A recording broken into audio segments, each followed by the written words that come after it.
Hey Raindrops, now before we get into this video, I want to talk to you about joining my community. Yes, my YouTube community of subscribers. So make sure you like and subscribe to this channel. It helps build the channel and build our community. I love it when you guys comment and post. So remember, make sure to like and subscribe to this channel. Carlos, what's up, baby? Hey, Dr. Heavenly. Listen, I got a bone to pick with you. Why you start all that What I shit? do to you? Why you start all that mess on TGIF? We wasn't even thinking about that no more. Why you bring all that shit back? First of all, we're going to stop using the word mess. That's why fucking Dineva and I, in our conversation, we talked about how people overuse the word mess. I didn't do anything but ask questions. As a journalist, it is my job to ask the questions for the people. Now, whatever happens after that, baby, it has nothing to do with me or my homegirls at Bella Noches, baby. I know that's right. You Did you like the interview? Listen, so my question for you, and I just want to have a real conversation, right? Let's have a real because a lot of conversation. people have asked me questions because I've had experience on TGIF. In fact, they put me off that bitch, right? After me and Al got into it. So when people say that Al is a certain way, I don't know, but I know I've told you because like Al is kind of sensitive. I said that when they first got canceled. I said Al is very sensitive in my experience. Now, you were there with me when you saw him, and I was on there, and he would slam down his computer and all that kind of stuff. And I was like, damn, is it all that? But then you never know. I'm going to say this. You never know what bothers people because I didn't think saying Al Jones was that deep. I just didn't. We were joning. Well, what we have to do is give some context to the audience, right? So Claudia Jordan was taping College Hill. Yes. And there was 1 week where you were appointed as the celebrity guest moderator for that week, right? Yes.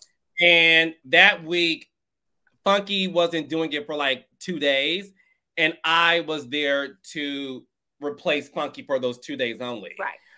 I've guest co-hosted TGIF maybe like a handful of times, and I've never seen anything. And granted, I was always there only to replace Funky when he couldn't do it because he and I have the same sort of like, flavor, if you will. I never seen any friction between Claudia and Al when I was doing it. So when I was doing it the same week as you, I remember feeling like, this is weird. Like, did something happen? Because I came in like on a Wednesday and you were doing it Monday and Tuesday. And I felt something was weird between you and Al that I didn't understand. And then later I found out that you two had a debate based on 2 topics, right? It was a topic of men. It really was only one. It was Tyler Perry saying something like, and I'm paraphrasing. They had a clip of him saying something like, "As Black women, we need to be easier on the guys and maybe settle." That's not the word he used, but he was saying lower your standards because now women lead in entrepreneurship. The Black women are bad, right? So they were saying give the men a chance if they're not on your level financially, education wise, or whatever. I'm paraphrasing, but all that to say that women need to settle. And my stance on it was no, women don't need to settle. The men need to stand up. They need to step their game up. That's what I was saying. So in the end, the interesting thing about it, when Joyce called me, she was like, Heavenly, the first 2 days, she was like, Heavenly, you're being very political, you know what I'm saying, laid back. We want to see the Married to Medicine kind of Dr. Heavenly that we're used to, right? Because, I was following Al because it was Al, you know what I mean? And I think I did a couple of days with Claudia. And I did a couple of days with Claudia. So I'm trying to be calm because that's what they doing. I mean, I'm not trying to be funky Dineva, I'm being me. And then they say, hey, can you turn up just a little bit? So, okay, I got you. They don't really pay much, but I mean, I'm here to serve the people. So I thought that we were supposed to have, talk about it and give my real opinion, which I always do in the way I do. But it was the end of the segment, and Al was saying, Heavenly, you a kept woman, or you spoiled, and you don't get the right to say none of this and this, that, and other. And I was like, what? Dude. And that's when we went back and forth, and we were over talking to each other. And we weren't getting anything done. So it was the last segment. I wasn't going to let him get the last word because I'm a petty bitch, right? So when we ended, I went on my live and continued the conversation by myself, how I like to talk. So then the next day, it was like, okay, they didn't have anybody to replace me, or they had just found out about it. But Al had a little attitude, and rather than saying he had an attitude or a problem, he was just acting like a little girl. It was like the whole time he was just like, you know what I'm saying? And then at the end, he just slammed his computer down. I'm like, damn, bitch, come on, dude. It wasn't even that deep to me, for me. But I did want to get my stance out because I felt like, why do you feel like I don't get a word to say when I say women don't need to settle? I felt hard. We was way on. And then I said, oh, he used to be married to Star Jones, so he probably was the man that was not stepping up. And so that's what I let up in my live, and I called it Al Jones. You know, that's clickbait, Al Jones. And then it went viral or whatever. And you know what I'm saying? And then when I came back one day with the attitude. The next time I'm doing surgery and my phone keeps blowing up and it's Joyce. Joyce keep calling me. And I'm like, this is my real fucking job. Why are they blowing my phone up about this? You know what I'm saying? I love doing it. I'm not saying anything bad about it. I love doing it. Yes, but you can't be calling me my real job. Right. Yes. So finally I called her back and she was like, Heavenly, you know, I need to talk to you. Hey, we got to go in a different direction. And she was all frantic and she was like, listen, we're going to pay you for the rest of the week, but we need to go in a different direction. And I said, okay, all right. But I already knew what it was. So, I mean, I ain't stand on that show. So if Al would stand up and say, bitch, I'm not coming back if y'all have Heavenly on there, which that probably what it was. Okay. Heavenly ain't got to be there. I felt like I was doing them a favor anyway, but I like doing it. You see what I'm saying? So that was my story. And then people were telling me Al kept talking about it. They were like, you can't even bring up Dr. Heavenly. They were like, we're not talking about Dr. Heavenly. We're talking about Married to Medicine. He was like, I don't want to hear her name on the show. People sending me the clips. And Funky Danny was saying, man, stop being a pansy. Stop being a girl about it. You know what I'm saying? That's what I got out of the conversation. And then I would hear that he was doing lives and he would put my picture up or something. I never even really responded to it again because I thought it was like, okay, you know what I'm saying? But I said all that to say this. I did hear through the grapevine that they had toxicity or problems or issues or whatever. Wherever I heard it from, I heard it. But my point was, it did not take Armand 3 months to get the information.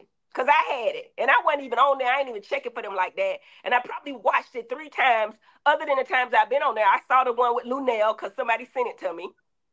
And then I watched it maybe 2 other times. They got a great show. And I hate that it's, it's not no longer. But hopefully they're revamping it and bringing something else out in its place. No, I agree with you. And I've said this publicly as well that, listen, my experience was great. Obviously, I didn't have your experience. You know what I'm saying? But when it comes to the show. But you do remember when we were live that he was kind of frazzled. Oh, I remember. No. The thing is this.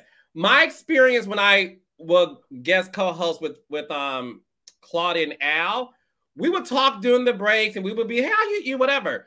When I hopped on with the 2 of you, I do remember being like, oh, people are quiet today. Okay. It was different. And then I found out you specifically telling him, man, do you need a hug? Man, what's going on, man? Do you need a hug? Because he was acting like a...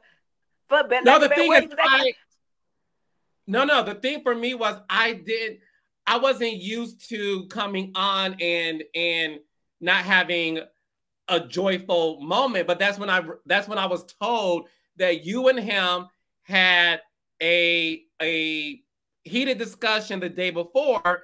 And when obviously you are there again and it's him and it's me, I didn't know anything. So I was like, hey, what's going on? Y'all good?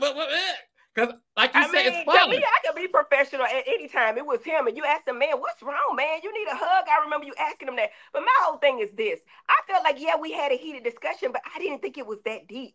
I just wanted to finish it on my timeline, which I did. And I made fun of it like I do. But the man got real mad. So when you say that he is, I don't know the word y'all used. I'm trying to think of the right word. I ain't saying. Well, don't say a word if you can't think of it. But the thing is, because I come up with a different word, right? Yes, don't even say a word.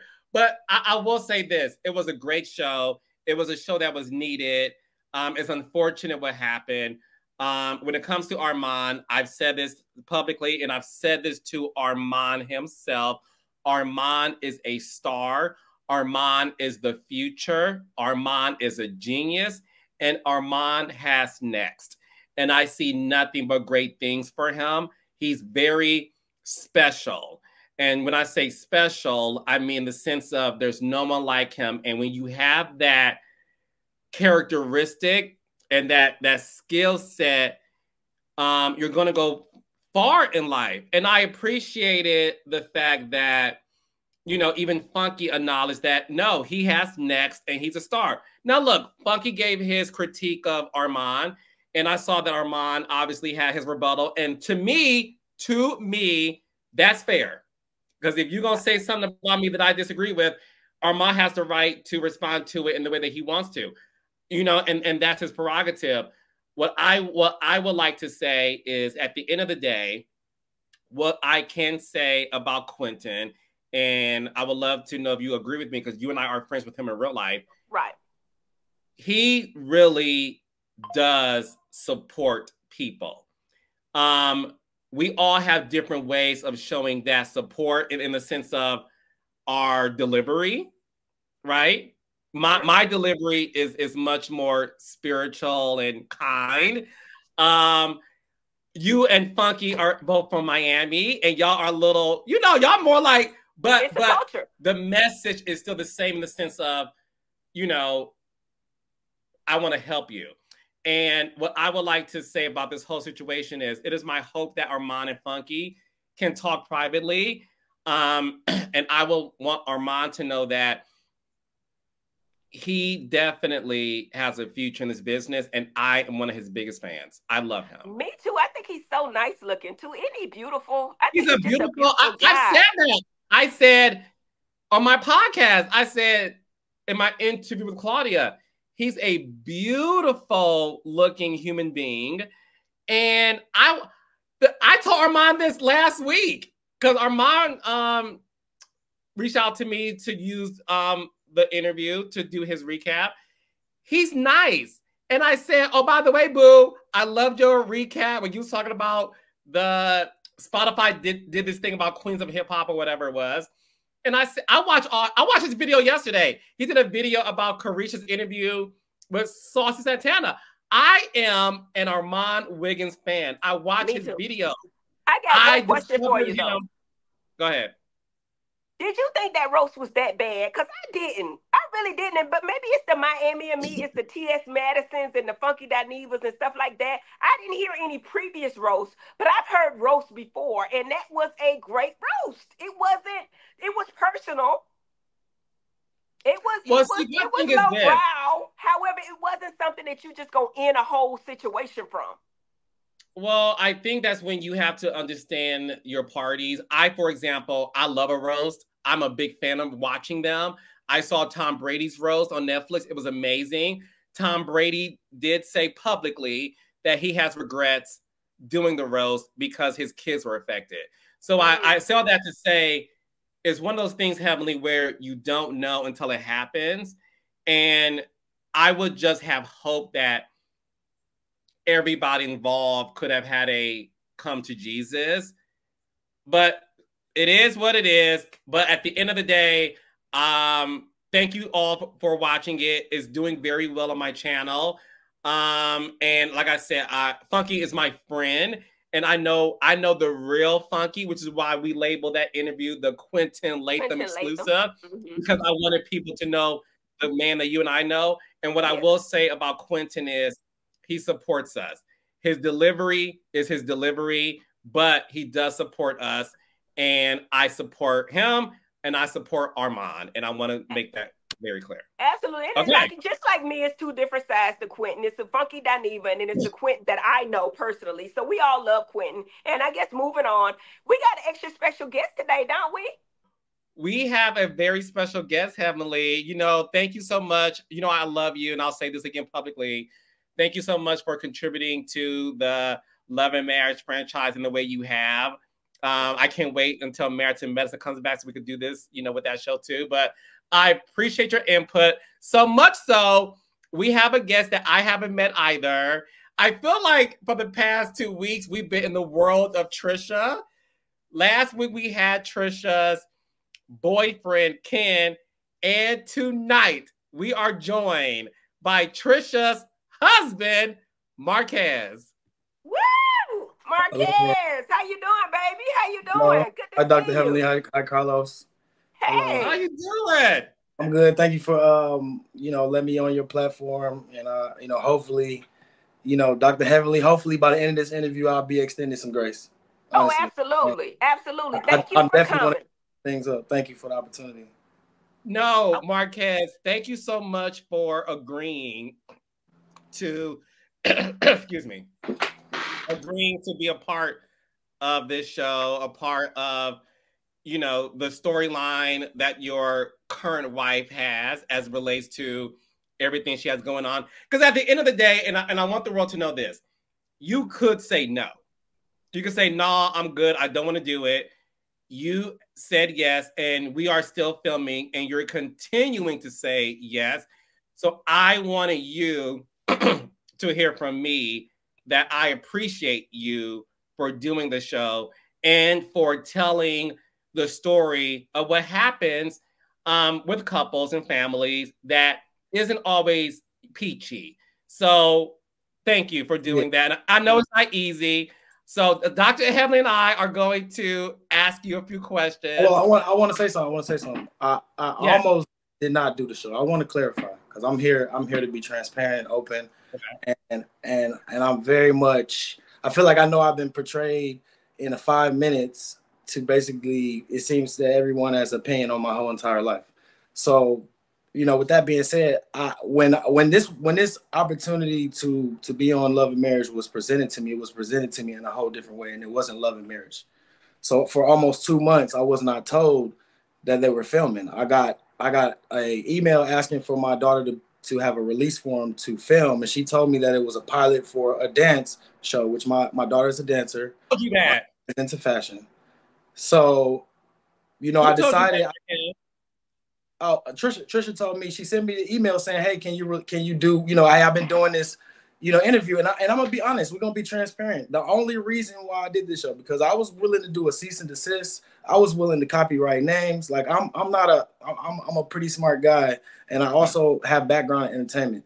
And I really am a behind the scenes type of person. I'm not a person who wants to put themselves out there. I understand what comes with this. I understand when you put yourself in a position where people can pick and they can choose things out of your life, that it can affect you, and it can affect multiple people around you, including my mother, my grandmother, all these other things. But I knew, and this is no call out to anybody in any production or anything, but the reason why I chose to do the show, because my son, after Trish told me that finally it was Love and Marriage, when I read the paper, like when I read that it was a release, then she said, "Hey, can you come in and talk about our divorce?" And I said, "How long y'all been filming?" She said, "For like, a few months." And I'm like, "Well, obviously y'all already have a portrayal, so I need to know what's really going on." So I went and met with Marques, and me and Marques, is the producer of the show, have very similar stories. So, and Marques is the real reason why I decided to take a chance on it, because I told him, "Hey, I don't play on, this is my real life. It's reality TV, but in the end, it really is my reality. And I've always come from the beginning to be transparent and open and honest. And yes, I have my emotions, but I wear my emotions on my sleeves. But I'm not so emotional that I'm not aware and I'm just making irrational decisions." But one of the key reasons why is because my son said he was filming, and he said, "Dad, they keep asking me questions as if I'm going to change my answer, as if I don't talk to you." And that was the moment when I said, "Okay, I'm gonna film," because clearly I don't know what's been said for 2 months. That's in December, January. By March is when I made the decision. So, but at this point, I'm here. It is what it is right now. It's very much still an ongoing situation, and I want to also be sensitive to the mother of my children. I want to come with respect, but I'm also not going to hold back. So whatever questions you have for me, I'm open, I'm willing, and I'm ready. And Dr. Heavenly, I know you got strong opinions. I'm ready. Yeah, for sure. And again, I'm gonna say I only saw 7 minutes, so it means a lot that you were willing to come on. That just shows a lot of strength right there. But before we get started, tell us who Marques is. What do you do? Where you from? Who is Marques? Okay, so Marques is a 38-year-old, soon to be single man that loves his children, that has a wonderful father who's behind me, who passed away, who's watching over me. I'm in my 95-year-old grandmother's house, and she just prayed for me before I came on this interview. Marques is a man of integrity. Marques is a man of who is emotional because he knows that that I was given a second chance. So I had spinal meningitis when I was 3 years old. I had to learn all my functions, walk, talk, all over it again. I know that I'm a special person because my parents have raised me in a Christian household, in a loving household. My mom and father were never together, but they never let me know that they were never together. My mama told me the other day, she said, son, you didn't grow up with trauma. She ensured that I grew up, that I would become, she said, you're going to make a great husband. You like to rub on feet and massage and cook and do all this. And so that's what I took into who I am and how I am. But right now, I'm in Atlanta. I have 15 years of corporate experience working in logistics for Lockheed Martin, a lot of these major companies doing military. I currently I'm in transition. I made a decision to leave my corporate job of 5 years at Bechtel about 3 months ago to pursue entertainment, the consultant. I have deep connections in the entertainment industry. Hill Harper is one of my close friends. I have a lot of connections in Atlanta. And I want to clarify before we go on, that I moved to Atlanta because Atlanta is a land of opportunity, and it's also it was also close to my family. So, but Marques is really a good person. I think misunderstood right now because of what's being portrayed. And now that I know that I'm on reality TV, you have to be really specific and careful with the words that you choose. Absolutely. And I think that's why you're here, to clear it up, Marques, to clear it up. Because like I say, you got a bad edit. I'm serious. You just did. Yeah. That's why I want to clear it up. What do you think about the public input you've received from the show? What do you think about that? Like the public people, they just don't know you, right? Yeah, I think Dr. Heavenly, like and Carlos, nobody knows us like the people that know us, right? Right. So we're the ones, I listen to you, Carlos, when you talk about we are the real superheroes, right? We are the real superheroes because we are putting ourselves in a position, not like an actor, right? We can do things where we can probably, embellish or do whatever, but this is our real life. People really want to go and see what you posted yesterday. Like they really want to know who you with and all that. So, for me, I lost track of my thought. What was the question again? I'm sorry. The question is, what do you think about the public input from the show? Yeah. I really think that it's just misunderstood. I think that the edit portrayed it as if I have been gone for 6 years. I need to clarify, you guys. Well, and I want to clarify things too. We don't edit badly. No. So no. I'm gonna. No, I just want to say that because what we're not going to do is say things like bad edit, because that involves integrity, manipulation, and intention. So obviously, and I want to be very honest, I'm gonna let you finish though. Tricia has been known to give bits and pieces of a story, right? Mm-hmm. Right. We follow bits and pieces, right?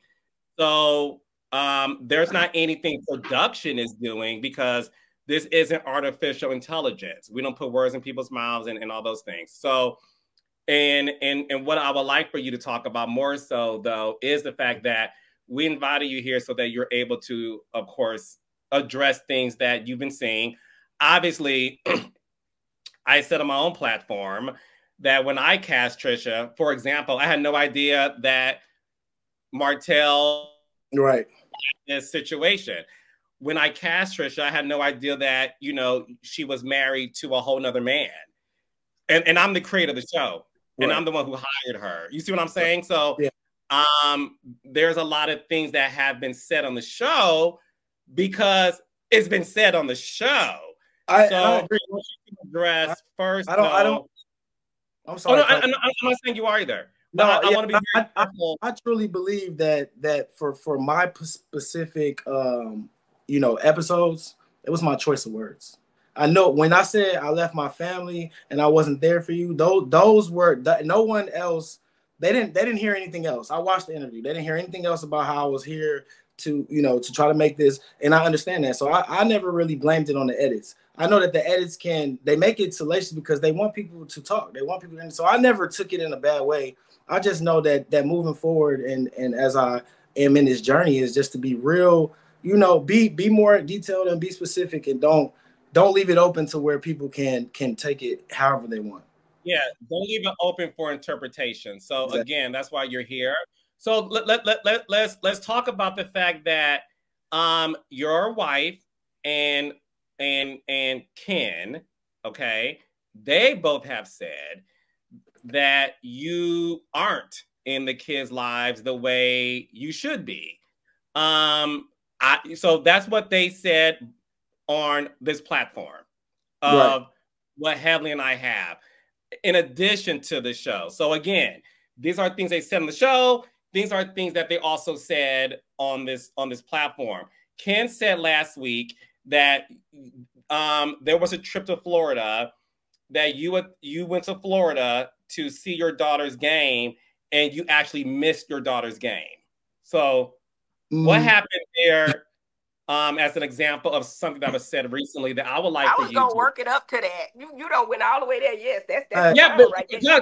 I want to start there as an example of there's things that have been said on the show in addition to this, and that was just the most recent example. And we could go back to where you were then, but I want to start there because that was more recent. Yeah, well, I would like to say I've never left my children, and it's never been a gap in my relationship with my children and our lives. I actually just left from over there, spending time with him today. My son's about to go see his girlfriend. We have conversations, we talk. There's way deeper issues when it comes to Ken and our relationship. There's things that occurred when I was still married. Well, I'm still married, but there were things before I even decided to leave. Okay, so they've had a relationship and established one years before I even decided to separate myself from the marital home. So I think people should be asking, how did they get together? How did Ken and Trish end up in the same household? I think they should talk about. He did. We did ask that. Trish said y'all were done. She said y'all were done. Yeah, well, that's not true. And one thing about me, I keep receipts, and I'm telling you one thing about me, I'm very detailed. And when I used to tell Trish things, she would always act and deflect as if she didn't know what I was talking about. So when I want people to understand, me and Trish have been together since high school. I'm 38. I'll be 39 years old. We were together from the age of 17 years old to I left at 34 years old. Okay, so how old were you two when y'all got married? I was 19. She was 18. My son was born when she was 19. Trish was living with me in high school. I would take her to class, and I was living in my own apartment.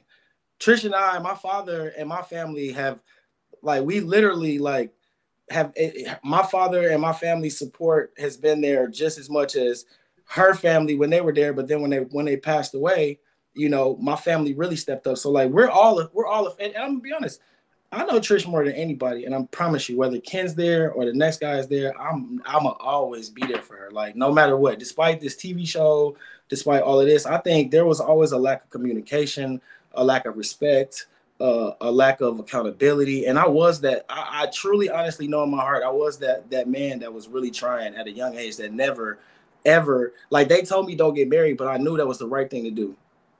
I knew she was pregnant. She was pregnant. That's why you got married. Yeah. And my son was not an accident. We went to each other's prom. When I decided that, I said, okay, I want to have a baby, and I want to have mind you, I don't want to tell you, this was pre-social media. This was before Facebook came out. I'm in Huntsville, Alabama. I grew up in the church. We actually met, and we talked about the Bible. That's what made me want to be with Trish, because I knew she came from a very difficult background, and I grew up in the church. So I felt like we was reading the Bible together. And I felt like, man, this might be so. But I'm also, my mindset is also 17 years old, 18. I don't know what's to come in the future. I don't know all the challenges. I don't know, that the fact that the world is about to connect in a way that you can literally have a relationship with anybody you want in the world, and you can pick and choose. And I think that's what's wrong, and why marriage is not there, because we have too many options. At that moment in time, I chose her, right? And I stuck with it for years.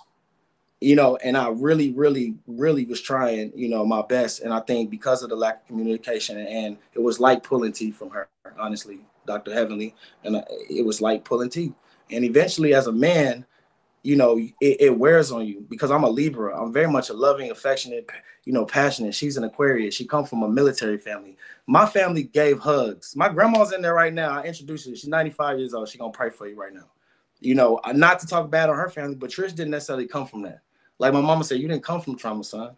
And I thought the thing she was going through in the conversations and the conflict was cool. And I thought maybe like I could be around this because I didn't grow up like that. And I also felt sorry for her.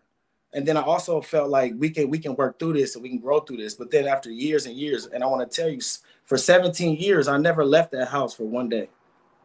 When I left, I never spent any time outside of the house for any time. How old were you when you decided to leave the house though and move to Atlanta? Okay. Let's clear up the timeline because I think the timeline is very much. Okay. So me and Trish, we got married May 19th, 2006. Okay, May 19th, 2006. So we would have been on our I think 18-year anniversary this past May. Married happily, growing up together during I would say almost a 10-year stretch. There was, you know, when you're in that puppy love, it's kind of like you still figuring it out, right? And then you kind of like realize who you're dealing with. Then it's kind of like, all right, the trauma. Then you're like, okay, well, I didn't grow up like this. How do you know? Then it's conflict. Then it's like, all right, let's work towards this. Then you suggest counseling. You do all these things. I felt like I know I did the things that I was taught to do in order to make sure that the marriage was successful. But I think because there was a lot of unhealed trauma, and I think because she wasn't necessarily open to it, that it affected me to where I started to shut down, to where it was like, when I say pulling teeth and talking to a wall, y'all have to know, like as a man, like when me and a guy get into it and he not listening, what's gonna happen? We gonna fight, right? But when you're dealing with a woman and you know that she has issues, and you're also aware that she has issues, and you're trying to be soft, but how much time is a man supposed to give a woman who is broken? And I'm still also trying to grow up and learn who I am. And then I'm also being projected to be a certain man, which is her father. My father, rest in peace, who's behind me, you know, I come from a long lineage of music industry. My father was a pioneer in the music industry. Her father was a hardworking, strong man that was in the military who loved to cut grass and change tires and brakes and stuff. You know, I decided, hey, why I can't pay my boy to cut our grass? She would look at me as if that's not being a man. I was being dictated as who a man was supposed to be from that age of 18, 19, 20, 21, 22, 23, 24, 25, 26. We can go on until it gets to a point where you break, right? And they want to say, you know, I've seen where she said I wasn't there for her. The way, and that's why my words, you have to be careful with your words. I was trying to take accountability, saying I wasn't there for her how I should have been. But there was also underlying issues that we never addressed, that could never be resolved, which in turn did not allow me to even want to come home. So if I was out the house, I was at my friend's house complaining about how much I hate my life, and I'm in my 20s. So like, what is a man supposed to do? And I want people to take this story, and I want to bring the conversation back to your question earlier, Dr. Heavenly. What is the perception? How do I feel? I think most of the comments have been women led, and I think a lot of these women have been hurt and see me, and they see that 7-minute clip as someone who is their baby father or their ex-husband, when that is not the case. I am the exact opposite, and I do feel strongly about that. I agree with you 100%. I apologize, Carlos. I didn't mean bad edit, but what I was trying to say per se was you never really got to tell your story. Your story was so short and so cut up you didn't get to say the whole thing, because in my mind, and I watched it, it looked like the trauma that Trish went through was you. I never heard it was her family. Or am I missing something, Carlos? Because when I watch it, no, it was the always trauma that the world believes. Yeah. No, the thing is this. Tricia told her sister and the other ladies that the trauma had to do with, and Marques knows this, was the passing of her parents and her feeling like he wasn't there for her. Let's be clear.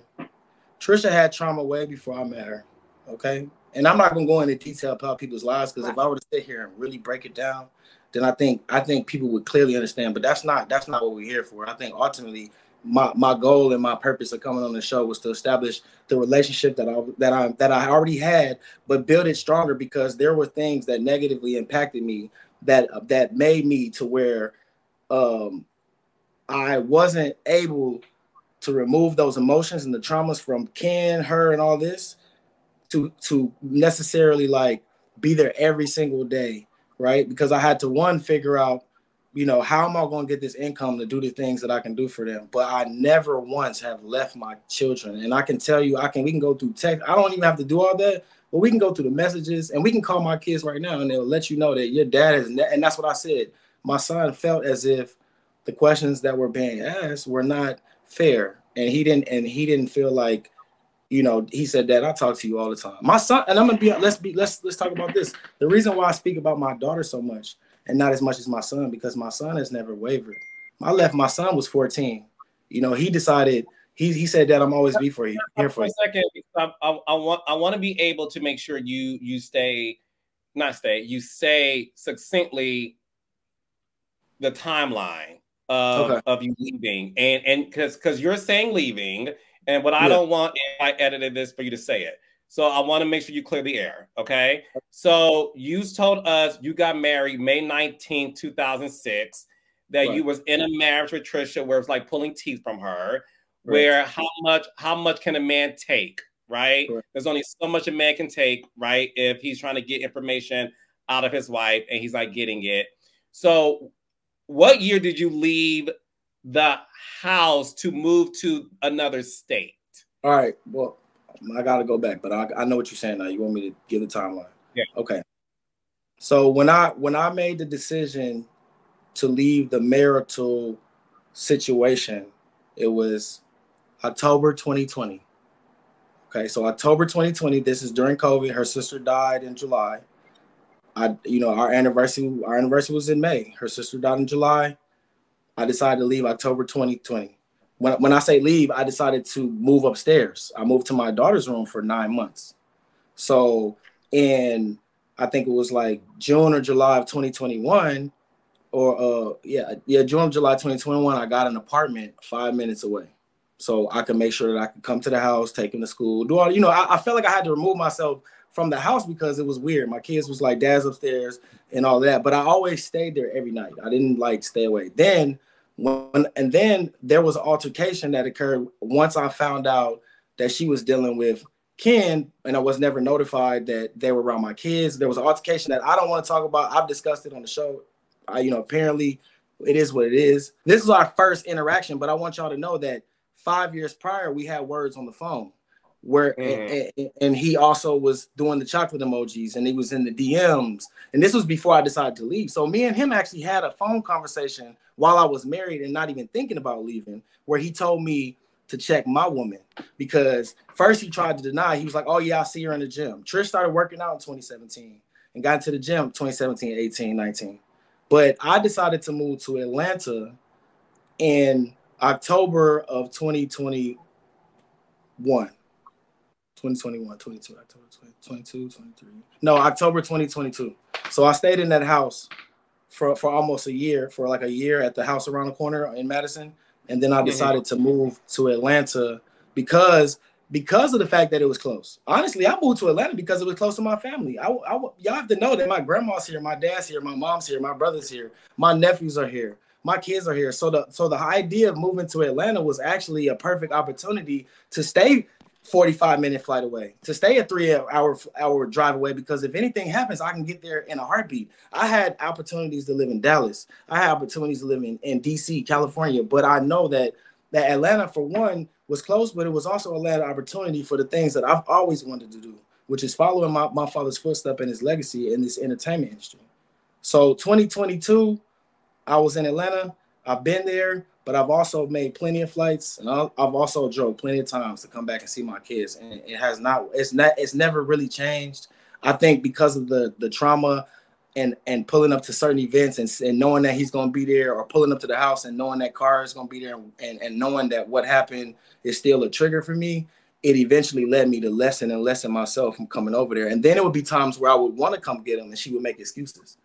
Oh, she got dance, or Xavier, or this or this. So eventually I'm in town specifically here to see them, and she makes it to where it's not easy for me to see them. But the excuse is always dance. It's never, hey, you going with your daddy. It's like, hey, she got other stuff to do. So like, I want to be very clear here so we don't get confused, right?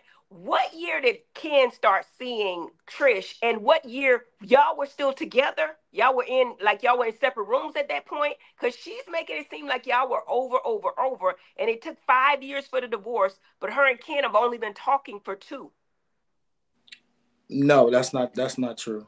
I can't tell you when they physically met each other, but I can video verify when I first physically saw that they met each other.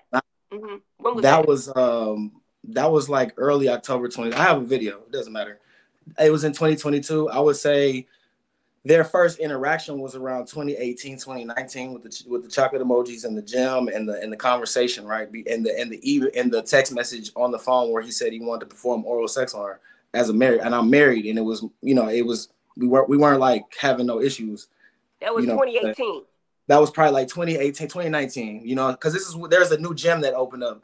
Because when I left Baltimore to go take a high-paying job, Trish got into the gym. Her family member died. She said, alive at 55, I want to be in the gym.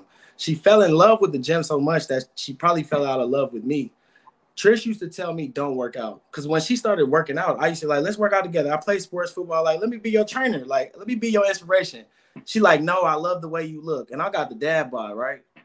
And eventually I found out that, she already had her eyes on Ken. She used to tell me different signals of how she liked chocolate men and how she loved muscles. And then when I went through her phone towards the end of our marriage, she actually told him that you have the husband body goals of my dreams.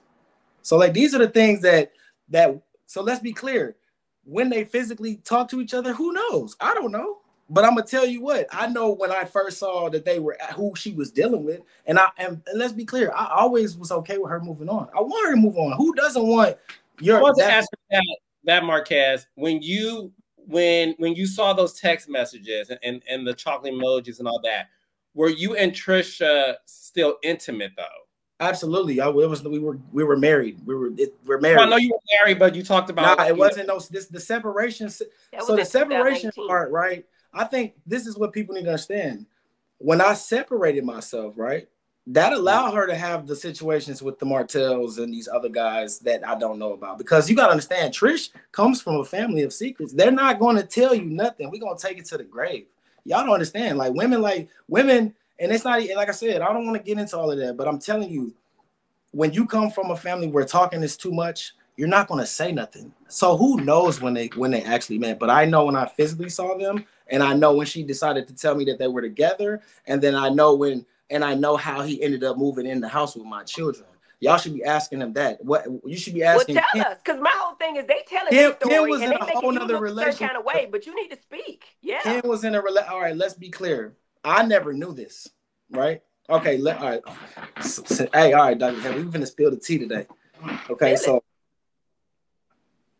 And I want to say this, guys, and I want to be clear, right? And when we're done, I want y'all to know that it comes back to I want the relationship with my children to be as solid as it's always been, like as it was, but I want it to be even stronger. And I do want to see Trish be happy and whoever she's with, whether it's Ken or somebody else. I want y'all to be clear. But the first time, outside of those first few years where I realized who he was, I never met him, never seen him before. When I saw the text messages, I called him. We had those exchange words. I'm telling her, she's like, oh, well, it's just my friend. That's my homeboy. But I'm telling her, I'm like, you can't have any homeboys. We've been together. Like, if he's your homeboy, he's my homeboy. So, but this secrecy of, hey, he's just my friend. He's just somebody who I look up to in the gym. He's just somebody I talk to. That developed. Now, when I separated myself from the situation, I felt like he knew, like, boom. Ken is infatuated with Trish. Trish told me that, why I like him or I love him because he worshipped the ground I walk on. And it's showing on TV. And he does. But the thing is, because think about it. He's living with a married man trying to take care of other people's children who has an active father. I'm not against a man who steps up, right? I think he likes to use the word provider. I think they like to use money. I think that, but that's one thing is, if Ken stepped away today or never stepped in the picture, my kid's lifestyle would not have changed. Their lifestyle has not changed. I'm not So a you're bum. saying you were contributing to the household the whole time, even when you were Absolutely. upstairs, you were And I contributing was to the paying household. half the rent for a house I wasn't in. My friends were like, "Why are you paying half the rent on a house you're not even in for over a year? Why are you doing this? Why?" If Trish put me on child support, she would get less money than what I was giving her. I never wanted to go through the course because we have a bond, we have a relationship. I didn't look at her as an enemy. I'm not, even though we didn't necessarily work out, I'm not looking at it like, damn, I want her to go through some shit. Like, I feel for her right now because She still said she was paying your bills. She said even when you left, she was paying your bills because she said she didn't want to hold up money from. They making you look like a deadbeat, dude. I'm just speaking on what they say. You got to think they're in a position where they're taking risks, and they're in a position where Ken is in a position now that he almost can't fail. He's going to look like, a simp, or he's going to look like whatever, this we talk about this alpha male and all this, but you speaking on another man's kid on a podcast, and then you also are with a married woman, and you're okay with not trying to figure out why she's not trying to divorce you. Why do you think it took so long for you guys to even get the papers drawn? Do you think Trish is still in love with you? I haven't talked about this with her. You got to understand Trish's mindset, what she always told me, I'm not going to be the one to divorce. I think for her, if she's living in an adulterous situation and she's with a man, it don't look good for her to be filing divorce on me. She didn't want, and I also know that we never got a chance to talk about it. My idea was not to just leave and be like, I'm done. I know that we have been together since we were 17 years old, and I can count on my hands how many times we were away from each other, and it wasn't because of an argument. I can count. I promise you, it wasn't because of argument. And eventually, it's like, you gotta choose yourself, and you gotta sacrifice in order for the greater good. And I think that right now, it was a very tough decision, but it has been the best decision for us all involved. And I want to see it progress that way. But we have a lot of obstacles and hurdles right now that we're still currently dealing with. Do you think to be crystal clear, Marques, I want to get this point out. To be crystal clear, the reason that you all broke up was because Ken was calling your girl. Ken was texting your girl. Ken was saying oral sex with your girl, the chocolate emoji. No. Was that the reason that you all fell apart? No, not at all. No, the issues was, and that's why I'm saying I'm having a hard time to distinguish between the Ken situation, because he's currently living there, and what has created that rift between my children. Not about the relationship, because it's never like we've dealt with a bunch of infidelity and all that. There was just years and years of not being able to communicate effectively, to where I felt unheard, and I felt like a ghost in my own house. I felt almost dead inside. I used to sit and watch the ceiling fan turn and cry, and I'm in my 30s, in my mid 20s, like wondering, like, is this how my life's supposed to end? I felt like I was living to die, because I always knew that I really did. And it's no knock on Trish. Let's be clear. Trish I ain't never met nobody like her. She's very much, she's very strong, very independent. She's loyal. But I don't think we were compatible. I know we weren't compatible, as I'm in my 38-year-old mindset and having opportunities to meet other women in my life, and knowing the things that I offer and bring to the table, that we just weren't compatible. And right now, I really just want to be her friend and help her heal, so that way we can continue to, raise our daughter for these last, 7 years of her schooling, and then help my son. Are you still in love with Trish? I have so much love for her, but no, not in love in a way where it's physical or attractive. Not even. The day that I left, I always wondered when the last time we would have sex. And the last time we had sex, it wasn't what it was. And so I knew that was it. And from that day forward, me and Trish have not had any sexual intercourse. I haven't even You left in 2020. When I say, let's be clear, because the word left, I don't know what other word, Dr. Heavenly, what other word should I use besides left? Because clearly that word. When were y'all pulled apart? Can I say separated? I separated myself from the marital situation where I moved upstairs in October 2020. When I moved into the house around the corner was in June or July of 2021, when I decided to move to Atlanta after I found out. So the situation before Ken arrived was it was jolly. I'm coming to the house, cooking her favorite meals. I'm like picking the kids up for school. She's like, hey, can you watch the kids while I go out of town? And I'm telling you, the first time that I found out who she was even dating was because I helped her pay $5,000 to move into a brand new house around the corner. And my daughter said, hey, Daddy, we got a Ring doorbell camera. We've never had one. So I'm looking at the Ring doorbell camera and who has the key code to the house that I just paid $5,000 for, because I was traveling. I want to be clear. When I started working, I was traveling to Charleston, South Carolina, Houston. I had a high-level corporate job where I had to fly in and work with these corporations, and I would be back in Huntsville on the weekends. So also being in Atlanta cut down on their flights. But my daughter says, we got a Ring doorbell camera. I'm looking at the Ring doorbell camera, and at 12:15, Tricia's coming in. This is the night before I came there. So Thursday night is when Friday they're supposed to move in. Thursday night they had moved everything in. The kids are at the old house in the same neighborhood. 12:15, Trish comes in. Ring doorbell camera, 12:37. Ken walks up, boop, boop, boop, boop. Got the key code before I do. And that was the first time I ever knew who she was talking to. I asked her, I said, Trish, I showed it to her right away. She said, mind you, she's out of town with her friends. She's out of town with her friends, allegedly. And she says, oh, we just had a meeting about the gym. I said at 12:37, I got the video on my phone right now, and I'm not going to be messy, but I have it on my phone. I hear you, baby, because she had a meeting with Martell at the gym about the gym. That's all I'm saying. It's redundant. Hey, and she had a meeting with Martell, and I sat out and I heard about the meeting with Martell, and I literally walked in. I waited for 30 minutes to make sure I was hearing what I heard, and I walked in and I told her, "You're crazy, because why would you put herself in a situation where Martell is dealing with all of this?" And I swear on my. I'm not even gonna swear. I promise you. The very next day, I went to the courthouse and I ran into Melody filing for divorce. So they were dating before Melody. They were dealing with each other while Melody and Martell were married. That's what you're saying. I mean, I don't know what they were doing. I just know that there was conversations, and I know that whatever it was, I wasn't physically there to say whether she had sex with him or not. So I'm not gonna sit here and say she had sex with him, man. But if she's saying she went to his house, and if Martell is saying she came there a couple times, I don't know about y'all, but if I'm going through some stuff and you going through some stuff and you come to the house, I mean, we probably not making it. Yeah, we not making it to the gym. So, but I'm not. I wasn't there, so I can't say. Okay, so Marques, I want to go back to the question: what happened in Florida and said you didn't show up to your daughter's game? Let's talk about that.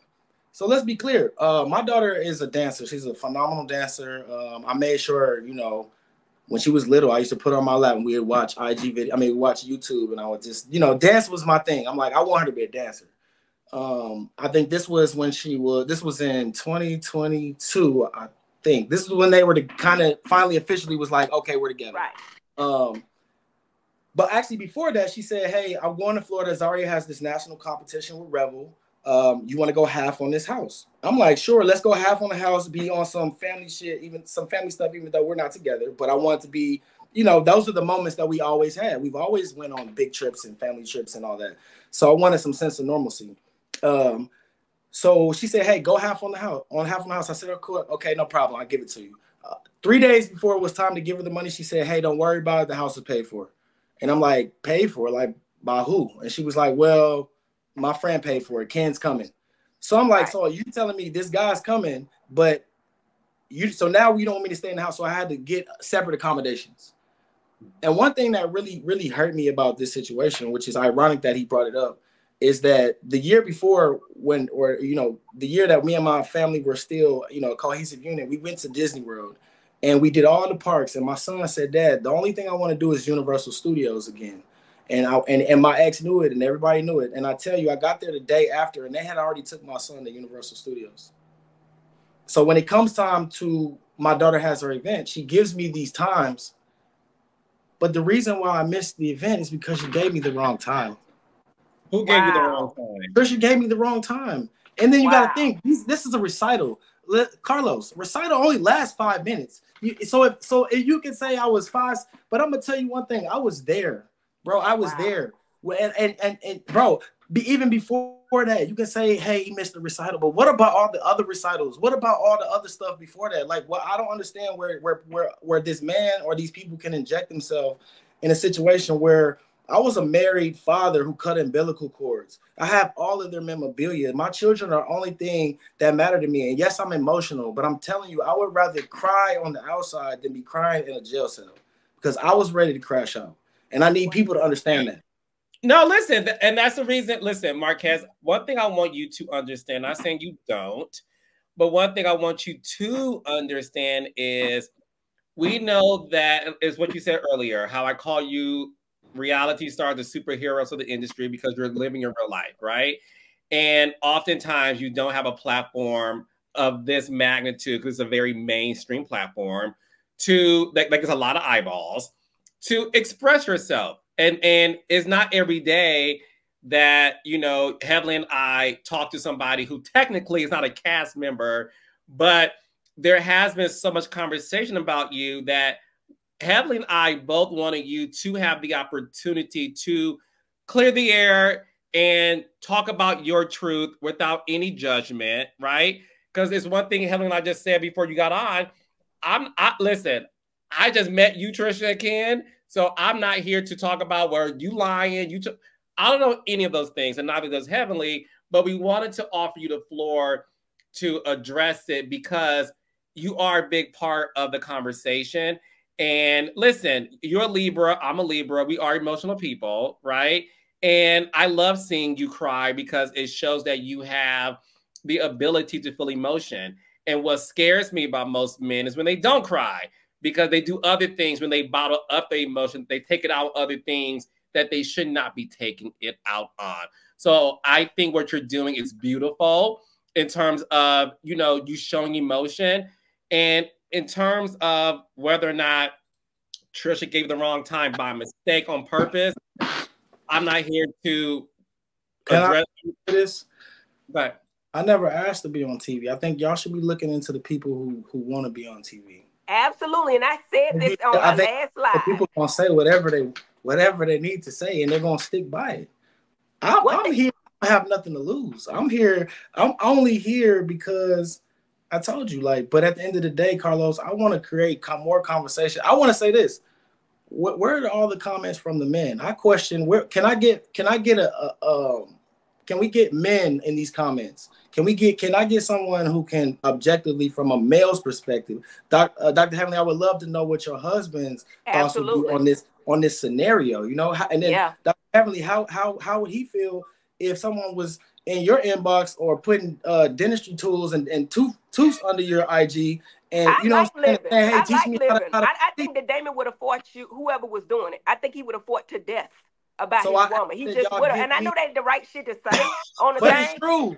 Right. I'm gonna crash out. I'm still, and listen, I understand the value of like my life and my children's life, and nobody wins, but I'm telling you on a day-to-day basis, man, there are those moments where crashing out is like an option. No, and listen, obviously, reality TV is watched largely by women. So the thing is this, a lot of men, Marques, it is what it is. They're not going to be on YouTube. It is. But we need our own show, Carlos. We need to do a show called. Oh, you mentioned something. I'm telling you what's needed. I'm telling you the conversation that needs to be had. For a black man, real black, and what they go through. Don't have nobody to talk to. Well, no, but Marques. We'll talk about it later.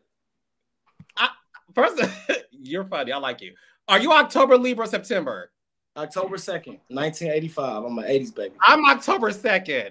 Wow, y'all. Shout out to you, Carlos. So now you really know how I feel.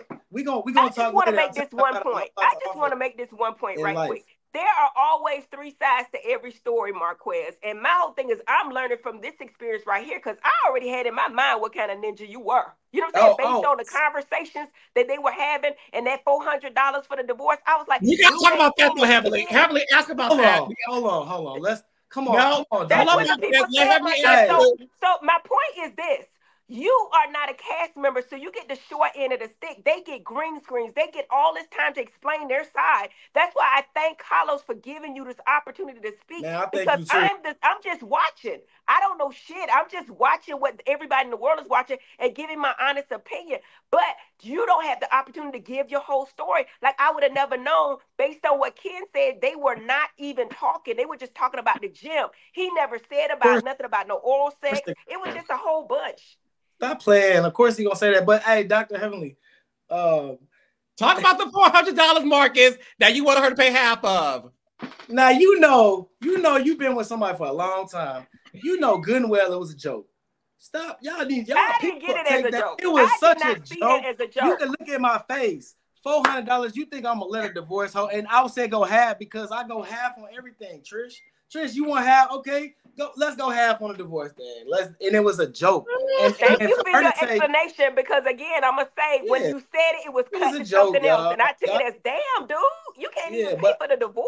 Well, let's not let the money situation and this provider situation cloud your judgment of who I am and my character. No, it was the icing on the cake. It was a joke. Your kids for 5 years. I know. Traded. I'm learning now. Hey, I gotta I'm be careful. Just watching. I don't see the whole thing. I'm talking about the clips that we saw on TV. Look like you were not there for your kids. You did not show up. And honestly, I was going to ask you the question: was there some type of other thing that makes you have more of a priority rather than your family? You know what I'm saying? Anything you struggle with to keep you from your family, because that's how they made it seem. Like you came down there, you did all this, and then you did not show up after coming all the way there, being 7 minutes away. You still missed the recital. That's the way they're making it look. My children are my number one priority, and they've always been from the day one. But I also know that there are times out here, like, what do y'all expect? Am I supposed to just? So if she tells me 2 weeks before that there's a recital and I'm out here trying to figure out how I'm out here making income, or I'm out here have a job, or I'm out here having anything that made me miss an opportunity, was definitely an opportunity to make income and provide for them. Or it was a last minute situation where I wasn't given enough heads up, because you gotta think dance is expensive, and my daughter goes on 5-6 dance recitals and all of that, flights and all of that. But you need to be able to plan. I'm not broke by any means, but I'm also not in the position now where I'm headed to and where I expect myself to be based on the things that I'm doing now. But nothing has ever kept me from being there. I told you the time was given wrong, and I'm sorry I missed that 5-minute dance recital, but I was there. I was in Florida. I spent time with him. I did everything that I could do with the feelings of knowing that this man is over here sleeping in the house that she just told me to go half for. Wow. What would you like to see? Okay, at the end of the day, when it comes to this soon-to-be blended family from a legal standpoint, once you guys finalize divorce, Ken has said on our show, me and Heavenly show, that he has all intentions of proposing to her and marrying her. So at some point, you guys would be a legal blended family. Where would you like to see things end up between you and Ken? I don't think Ken gonna be here that long, to be honest. But he said he would be. He said he's never leaving. That's what he said.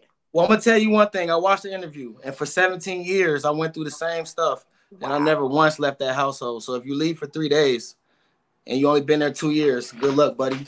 That's what I said on my rebuttal. I said, dude, you've been out 2 years, dude. You don't even know this chick. You don't even know her. How could you say that? I've been with my husband 30 years. I can't say what tomorrow may bring. I can't say. I think Ken is trying to realize what he's up against. I think Ken is also realized he's getting his head big because he's getting these inbox and these DMs and he's feeling like his worth. But I'm telling you, if you can't handle 2 years with Trish and you leave the state for 3 days, good luck. It's about to get worse. Yeah.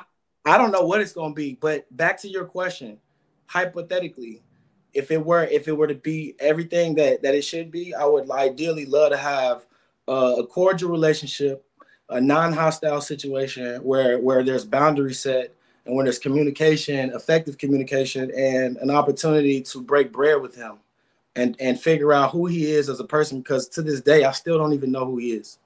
I know very little about him. And like I said, y'all need to be asking, how did he end up moving in the house with my children? He was in a whole nother relationship for 10 years. She found his location. She pulled up. Trish let her in. The girl said, you got to go. The following week, he was in the house. Nobody told me. I kept seeing the car here. My son's like, well, I don't know. He's been here. Somebody's been here. Then I asked Trish. She says, oh, well, he's been here paying bills. And then next thing you know, he's living there. And I don't know this man who we've already had words. And you're living with my daughter who I don't know nothing about. And nobody's ever telling me. So what do y'all expect me to do as a man? Yes, I'm emotional. Yes, I'm crying. Yes, I'm doing all of this because I only got two options. And one of them's not good. Right. And I'm getting emotional now because I want people to understand, like, it's not about Trish and Ken, okay? It's about how things happen. I'm trying not to dwell on the past, but ideally, I would love for this situation to be where we're not talking about this. We're taking trips and everybody's happy, and I can have my family. I can start a whole new family. I would love to have more children. I would love to have a woman by my side that I can cater and do all the things that I learned that I wasn't doing. And be the man that because I'm telling you, whoever catches me right now, I promise you, it's gonna be a win for all of us involved. Because I'm gonna do those. Huh? No, I'm not. But I'm open and I'm willing and I'm ready. And I got a lot of qualities and I know what I bring to the table. But I'm not gonna settle. And I don't know if God has been holding me back because of this divorce. Because I've always wondered, like, what is going on? Tristan jumped in a whole relationship, and I'm out here trying to be, I'm not out here being in Atlanta being. Oh no, I didn't come to Atlanta to mess with females. I'm also want to be clear. I'm a heterosexual male, so I have no problem being in Atlanta around that culture, right? They think I went to Atlanta to do all this. No, I went to Atlanta because it was an opportunity and I love Black people, and it was close to my family. But yes, I'm single, and I'm ready now more than ever. So my last question, and probably my last two, is at any point in that last 5 years, did you and Tricia think about, or were you thinking about getting back together? It's not 5 years, guys. Okay. It's not 5 years. Right now it's current, if you want to talk about marriage.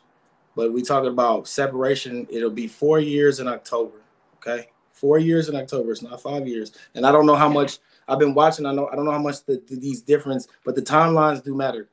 So it's 4 years. But ask the question again. I'm sorry, I lost track of thought. I'm saying during that 4 year period when you all were separated and you were upstairs, and during your divorce took a long time, right? So everybody in the world, well, I'm thinking in my mind that at some point y'all had hope that it may work, that y'all might get back together. During that 4 years, was there ever a period of time that you guys thought about, or you thought about getting back with Trish? Those 9 months and that year that I was in the house, everything was trying to figure out how to work towards saving the family. But then when this Ken situation came and it became a toxic, traumatic situation, it shut my mind off from being able to effectively communicate because I was so consumed with the altercation and how she reacted to it and how she treated me as if I wasn't with her whole entire life. And you just met this man. So like we never really got a chance to talk about it. And when I did bring it up, she'd be like, oh yeah, let's get it done. I mean, I'm the one who drafted up the divorce papers to get her to sign it. But Trish, I can't honestly say there was anything holding me back other than that first year and a half where I thought maybe there was a chance. Now, outside of that, those last, I think was because of what was going on, that it was like we didn't even really talk about it. And it was more or less like, I guess at some point we'll get it done. But I definitely had conversations with her about it on several occasions. And for her, it was just like I said, pulling teeth. All right, we'll work on it. We'll talk about it, and never would get anywhere. Wow. Well, look, I want to listen. I'm glad you came on. I hope you feel like you got everything off your chest and you were able to explain yourself because that's the purpose of you being here. And look, I'm going to say this. You're not going to follow it just yet, but I would love for you not to read comments on people talking about you because that can take a toll on your mental health and that can take a toll on your confidence. And I don't want that for you. You know, Dr. Emily, I ain't gonna lie, you had me over here almost in tears, man. You know what? Hey, but look, I'm gonna say this. I'm gonna say this. Had you been correct and had the storyline be real and true, you would have been absolutely correct in everything you said. But man, when you said that I need to be asking permission to see my kids, you said Ken was a better man than Hold on. Did you not? I had your back. I So didn't say you. We talking about Dr. No, Hamlin. I'm just saying. Can I get? No. I'm just saying. Yeah. Because you've been a little tough with me. Can I get a thank you for that? I had your back. But I want to say this because I say this because I respect Dr. Hamlin and I understand the platform and where we are, and I understand that you're looking at it from a lens of someone who's watching this TV show because you don't know me. So I don't take it personally. But I did feel like when you felt like you didn't want to extend me any grace, and I felt like I just felt like it just hurt because it's like as a man, like, and then they see me crying, it's like, dang, you over here and you're trying to be like, open and honest and accountable, and then they think that you just really are not shit. Like hey, sorry, brother Tucker. I'm sorry, brother Tucker. Yeah. But I understand it though. And I just hope that, like I said at the beginning of this interview, I hope that what I've been able to tell you, that you would be able to extend that grace to me now. Absolutely. And you know what? Straight up, I apologize to you. But I can't help what I saw on TV. I ain't mad. People have and you know what? Trish be looking like she be telling the truth, but you could tell she be confused. And I've learned from a long time ago, Phaedra Parks, when you confused and you know what I mean? The people, they don't be telling the truth. But I can sit here and see that my whole image of you, brother, has been changed. And that's why we did it. At first, I thought it was kind of messy. But then I think, you know what? Nah, we need to hear from Marques because there's always three sides to every story. I believe you expressing yourself and telling your side is way more important than anything, because it's like what Heavenly said. This is a triangle situation. And we heard from the other two. Square. And I wanted to make sure that you have the opportunity to express yourself. And that's the reason why you are still filming on the show. Thank you. I was with Melody last night. Shout out to Melody Cherie. Ooh, ooh. Oh, sorry. I'm just saying, in what capacity? Because the people that, when you say shit like that, people gonna run with it. In what capacity were you with Melody? I went to Mimosas with Melody event. I went to support. Okay, thank you. Don't say you was with Melody. It's okay. It's okay. All they're gonna say is Carlos' fault, and they're gonna blame Edit. So the thing is, I appreciate you for doing this. And listen, my hope for you is, at the end of the day, Marques, this is my hope for you. And this is from one Black man speaking to another. I would love if you can look at the things you may have contributed to situations, okay? And take some accountability for what you contributed to some situations, not all, but some. And the best people in the world, Marques, who do reality, they look at themselves on TV and say, okay, I could have done that differently. Or, I could have handled that differently. Or I didn't know people felt that way. So now that I know, let me do better. That is my supreme hope for you and for everybody on my shows, is to always look at these situations, Marques, and say, let me look within to see how I can be a better person based on what I've been seeing, right? And I think because you are somebody who's very well in tune with their feelings, I know that you're going to go places because you do have that quality. Absolutely. I think you're a great guy. But one thing I want to add to this, and Carlos, you tell me if you agree with this. Yes, he needs to look inside, but he also has to speak his piece. Because if you're just looking inside what you did wrong and not saying what the real situation is, which I haven't seen, I never heard any of this. You got to say that shit too, because everybody's going to say, oh, well, it is true what they're saying about you. You know what I'm saying? You also have to capitulate. Hey, you know what? I was there. I was there and I did this. And the reason I missed this was because y'all gave me the wrong damn time. You got to say that stuff because the people don't know. And they're going to run with the narrative, So my whole thing is, I think you're a stand-up brother. I appreciate you coming here. It took a lot of courage for you to come here today. And I appreciate you. And I thank you for even telling your story, because I think it can help a whole lot of people. Man, I just, for one, Carlos, Dr. Heavenly, I want to say thank you for one, because I do truly understand the opportunity for you to give me my side and be able to bring some clarity. Carlos, I definitely want to say that I have been more mindful. I've been more thoughtful, and I've been internalizing things that I've done incorrect, specifically based on this show.